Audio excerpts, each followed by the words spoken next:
বৃষ্টি আসছে, কাপড় মেলছ?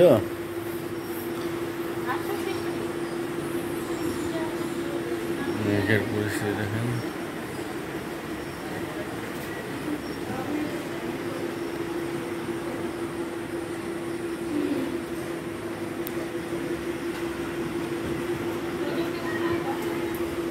হ্যাঁ,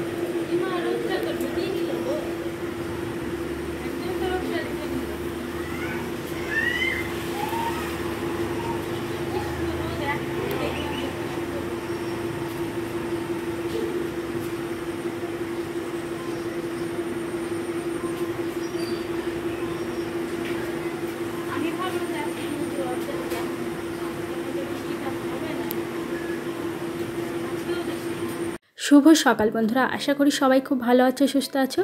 আমিও খুব ভালো আছি। আমার আরও একটা নতুন ব্লগে তোমাদের অনেক অনেক স্বাগত জানাই। আজকে একটা জিনিস নোটিস করলে, আজকে কর্তামশাই মোবাইলটা ধরে দিয়েছে। আসলে কি হয়েছে জানো তো, আমাদের ফ্যামিলির মানে সবারই না একটা অভ্যাস হয়ে গেছে। যেহেতু আমি প্রতিদিনই খুঁটিনাটি জিনিসের ভিডিও করি, তো সেই কারণে আজকে আমি জামা কাপড়গুলো নিয়ে বেরাচ্ছিলাম। সকালে ঘুম থেকে উঠে বাসি কাজ করে নিয়ে তারপর চা করব। তার আগে ভাবলাম যে কি সুন্দর রোদ দিয়েছে, জামা কাপড়গুলোকে একটু মেলে দিই। কালকে যেহেতু একটু ভিজা ভেজা জামা কাপড় আছে, তো ও বলছে যে আজকে ভিডিও করলে না, তো আমি ভিডিওটা করেই দাও তুমি। তো আবার ক্যামেরাটা নিয়ে ভিডিও করে দিচ্ছে।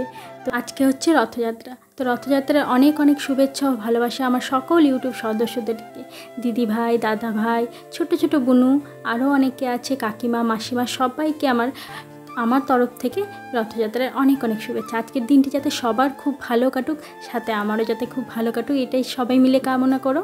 তো সকালে চা নিয়ে চলে এসেছি, ওইদিকে কর্তামশাই চা খেয়ে নিচ্ছে, আর এদিকে আমারও চা নিয়ে নিয়েছি, দেখতেই পাচ্ছ।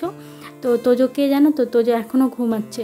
তো আজকে যেহেতু রবিবার, তো ওকে আর তুললাম না, যে থাক একটু ঘুমিয়ে নিক, তারপরে ওকে এখন ঘুম থেকে তুলবো।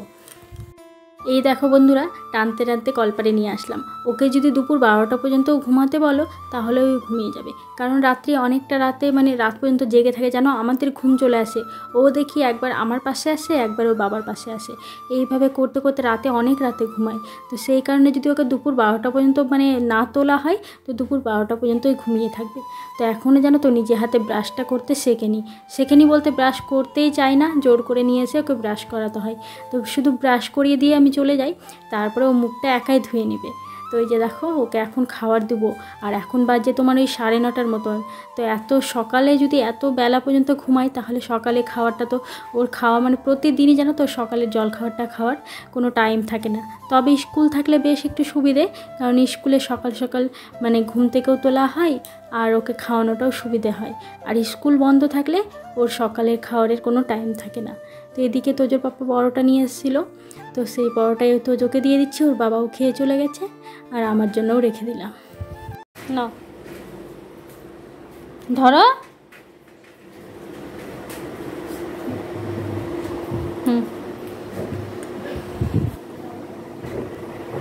দেখলে তো বন্ধুরা, পরোটা দেখেও জানো তো ওর মুখে একটুকু হাসি নেই।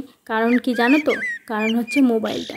তো মোবাইলটা নিয়ে একটু খাবে, সেই কারণে মুখটা ভার করে বসে আছে। তারপরে মোবাইলটা ওকে দিলাম, দিয়ে তারপরে দেখছি যে খাবারটা খেলো। ততক্ষণে আমি বাকি কাজগুলো করে নিচ্ছিলাম। তারপরে ভাবলাম যে মোবাইলটা যখন মানে খাওয়া হয়ে গেছে, মোবাইলটা নিয়ে আসলাম। ওই দেখো টিভি জুড়ে দিয়েছে।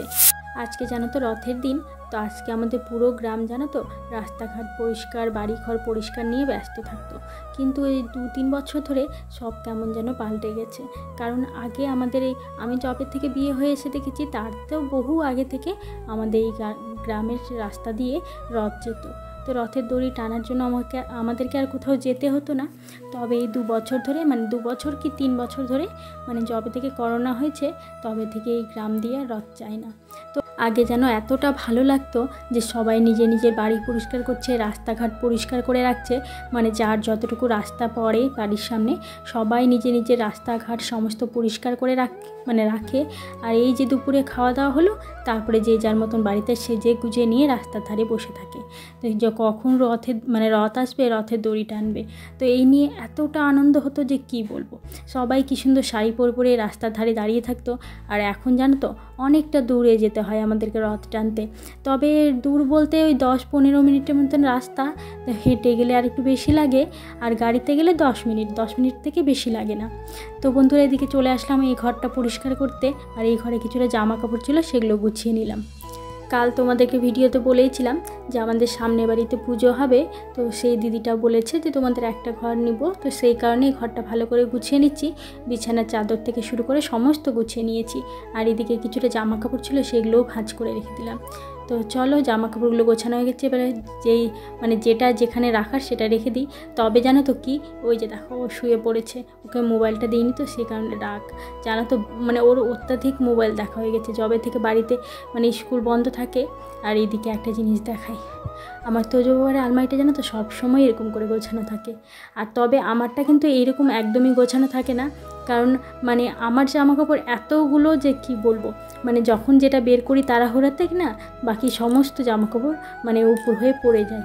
আর আমাদের তো একটা জিনিস তোমরা জানোই যে আমাদেরই তোজোর পাপা হুটহাট করে বলে যে চলো এখান থেকে ঘুরে আসি, ওখান থেকে ঘুরে আসি।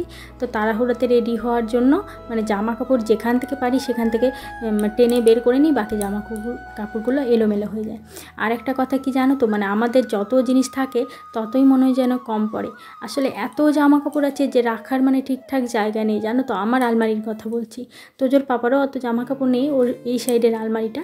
তবে জানো তো যখন কোথাও ঘুরতে বেরাই তখন একটা জামা কাপড়ও চোখে পড়ে না যে কোনটা আজকে পরে যাব, কোনটা কালকে পরবো, এরকম একটা জামা কাপড়ও খুঁজে পাই না। আর যখন আলমারিতে গোছাতে যাই তখন মনে হয় এত জামা কাপড় কী করে গোছাও। রান্নাঘরের এই তাকটা তো আর প্রতিদিন মোছা হয় না। তবে জানো তো ইদানিং এতটা ইঁদুরের অত্যাচার হয়েছে, কোথা থেকে প্লাস্টিক, নোংরা কাগজপত্র সব এনে জানো তো এই তাকটার ভিতরে ওই দিকটাতে রাজ করে ওরা। যত রকম খাবার টাওয়ার থাকে সব নিয়ে এসে এখান দিয়ে নিয়ে এসে ওরা এগুলোতে এনে ফেলে দেয়। তবে সেদিন আম জানো তো আম নিয়ে এসে ঝুড়ির ওপর রেখে দিয়েছিলাম, এবার আমটা উঠিয়ে রাখতে ভুলে গেছিলাম। সেই আম জানো তো নিয়ে এসে এখানে কুটি কুটি করে খেয়ে ফেলেছে খোসাগুলোকে। ভাবো তাহলে এতটা ইঁদুরের অত্যাচার হয়েছে। আর সমস্ত জানো তো আমার কোটাগুলোকে ভালো ভালো কোটাগুলোকে কেটে দিয়েছে। এর একটা ব্যবস্থা করতেই হবে, জানি না তোজোর পাপা কবে যে এর ব্যবস্থা করবে। তো ইঁদুর মারার বিষ দিয়েও জানো তো এখন আর ইঁদুর কিছুদিনের জন্য হয়তো পালিয়ে যায়, তারপরে আবার ঠিক চলে আসে। তো এদিকে রান্না শুরু করে দিলাম। রান্নার আজকে হবে কাঁকরোল ভাজা, একটু ভালো করে তেল দিয়ে কাঁকরোল ভাজা করব, আর তার সাথে করব ঝিঙা দিয়ে ডাল।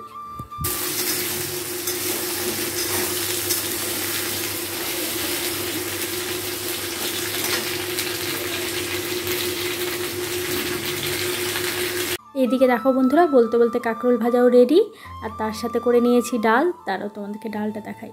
তো এই সবজি দিয়ে ডাল জানো তো একমাত্র তোজোর জন্যই করতে হয়, কারণ তোজো তো খুব একটা সবজি খায় না। তো এই ডালের মধ্যে দিয়ে দিলে জানো তো ও আবার মাখিয়ে দিলে খেয়ে নেয়।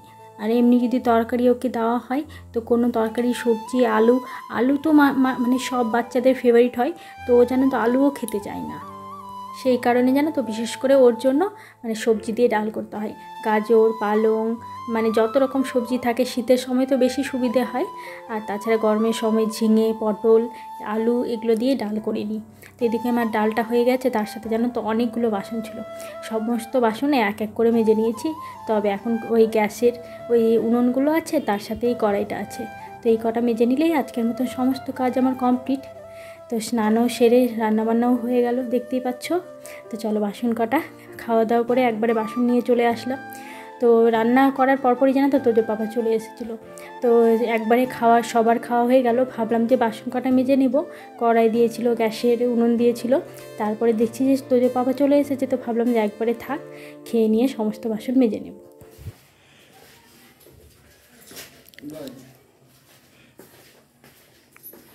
তোমাকে অ্যালেন্টি ছোট লাগছে।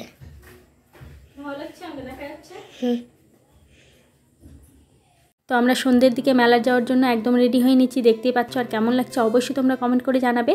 আর এই ব্যাগটা সেই দিন জানো তো এক্সপোতে নিয়েছি, তোমাদের সাথে শেয়ার করা হয়েছে কিনা জানি না। তো আমি জানো তো সব কিছু ভুলে যাই, তো শেয়ার করেছি কিনা জানি না। তো একদম রেডি হয়ে নিয়েছি, কেমন লাগছে অবশ্যই তোমরা কমেন্ট করে জানাবে। তো জানো তো প্রথমে জানো তো একদমই মন খারাপ হয়ে গেছিলো, কারণ মেলাতে আসলাম আর রথে দড়িটা টানতে পারলাম না। তো এই রথের দড়িটা টানার জন্য যেন অনেকটা চেষ্টা করলাম, কারণ যেহেতু এখানে জ্যাম পড়ে গেছে তো তখন কিনা নামতে দিল না। মানে আমি নামতে যাচ্ছিলাম তো সবাই বলছে যে তোমাকে রথের দড়ি টানতে গেলে ওপারে যেতে হবে, রাস্তার ওপারে, আর এই ভিড়ের মধ্যে তুমি বাচ্চা নিয়ে ওপারে যেতে পারবে না। তো সেই কারণে রথের দড়িটা টানা হলো না। চলো তোমাদেরকে একটু দেখিয়ে দিই মানে কতটা সুন্দর করে সাজানো হয়েছে রথের এই গাড়িটা। দেখো কি সুন্দর করে সাজিয়েছে, তাই না? তো এটা হচ্ছে আমাদের তোজোর পাপার বন্ধুর মানে বাড়ি থেকে রথটা দেওয়া হয়। তো প্রতি বছরই ও রথের মানে ওদের বাড়ি থেকে রথটা আসে। তো মানে ভিডিওর প্রথমেই দেখতে পেলে যে তোজোর পাপা মানে নমস্কার করলো দূর থেকে। তো তারপরে জানো তো একটা ছোট্ট রথ আসছিল। তো ছোট হলে কি হবে, মানে রথ তো রথই হয়। তো সেই কারণে ভাবলাম যে এই রথের দড়িটা টেনে নিই। তো সবাই টেনে নিয়ে যাচ্ছিলো, তো তোজো বাবাকে আর ভয়ে নিয়ে আসলাম না। তো আমরা রেডি হয়ে যেখানে মানে মূলত আসার কথা সেখানে একদম চলে এসেছি।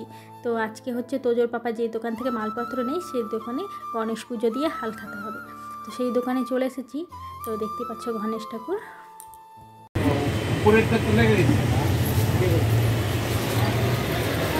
লাড্ডু নিয়ে বসে আছে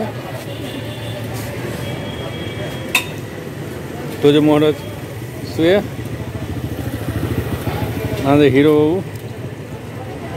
ভয় বলতে কিচ্ছু নাই, ভয় করছে না। তারপরে চলে আসলাম মেলার মন্দিরে। তো এটা হচ্ছে আমাদের এখানে রাধাকৃষ্ণ মন্দির। তো এখানে প্রতি বছর জানো তো কীর্তন হয়, সেই ধুমধাম করে বড় সড়ো করে কীর্তন হয়। তো সেখানে চলে আসলাম, এখানেই মানে আমাদের মেলাটা হয়। তো আমাদের বাড়ি থেকে তোমাদেরকে প্রথমেই বললাম ওই 10-15 মিনিটের রাস্তা। তো এখানেই আর জানো তো আসার সঙ্গে সঙ্গে পুরো কারেন্ট চলে গেছে, এতটা চারিপাশটা অন্ধকার হয়ে আছে তোমাদেরকে মানে কিছুই তেমন করে শেয়ার করতে পারিনি। আর আমরা যখন বাড়ি যাব তার কিছুক্ষণ মানে তার কিছুক্ষণ আগে যেন কারেন্টটা এসেছে। তো মন্দির তোমাদেরকে কিছুই দেখাতে পারলাম না, পুরোটা অন্ধকার হয়ে আছে। তো এই যে দেখো, তারপর চলে আসলাম খাওয়া দাওয়া করতে। আর আজকে জানো তো আমাদের রাতে রান্না করতে নেই, রাতে পাশের বাড়ি বললাম যে পুজো হবে, তো সেখানে রাতে নিমন্ত্রণ। আর এখানে রোলের দোকানে এসে একটা রোল খেয়ে নিলাম। তবে রোল জানো তো খুব একটা আমার ভালো লাগে না, কারণ সেই যে পেঁয়াজ গাজর টাজর দেওয়া থাকে না, সেটা যেন আমার হজম হয় না। তো অনেকক্ষণ ধরে মানে আমার পেটটা ভার হয়ে থাকে। তো তোজো পাপা অনেকটা জোর করলো বলেই খেলাম। মেলাতে আসলে পাঁপড় না খেলে হয়? যতই তুমি বাড়িতে সেই পাঁপড়ই খাও, তবে মেলাতে আসলে জানো তো পাঁপড় না খেলে, পাঁপড় আইসক্রিম কুলফি এগুলো না খেলে জানো তো তারপরে আরও একটা জিনিস আছে জানো তো, জিলেপি। সেইগুলো না খেলে না একদমই জানো তো ভালো লাগে না। তো মেলার পাঁপড় জিলেপি এগুলোই হচ্ছে মেন। আর রথের মেলা জানো তো গজা তো আমাদের এখানে গজা খুব একটা পাওয়া যায় না। তো এদিকে পাঁপড় নিয়ে নিয়েছি। আর আমাদের কর্তামশাইয়ের ভুঁড়িটা কিন্তু দিন দিন বেড়েই চলেছে, দেখতেই পাচ্ছ। তো এটার একটা ব্যবস্থা করতে হবে। তো চলে আসলাম জিলেপি নিতে। আর মেলা থেকে জানো তো অনেকটা দূরে এসে জিলেপিটা নিলাম, কারণ মেলার দোকানগুলোতে এতটা ভিড়। আর তাছাড়াও জানো তো এখানকার জিলেপিটা বেশ দারুণ হয়। তো সেই কারণে আমরা মেলা থেকে অনেকটা দূরে এসে এখান থেকে জিলেপি নিয়ে নিয়েছি। এবার বাড়ি যাব। আর জিলেপি জানো তো মেলার জিলেপিগুলো আমি ফ্রিজে রেখে খাই, ভীষণ ভালো লাগে, মানে ফ্রিজে ঠান্ডা করে রেখে খেতে। তো চলো এবার বাড়ি যাওয়া যাক।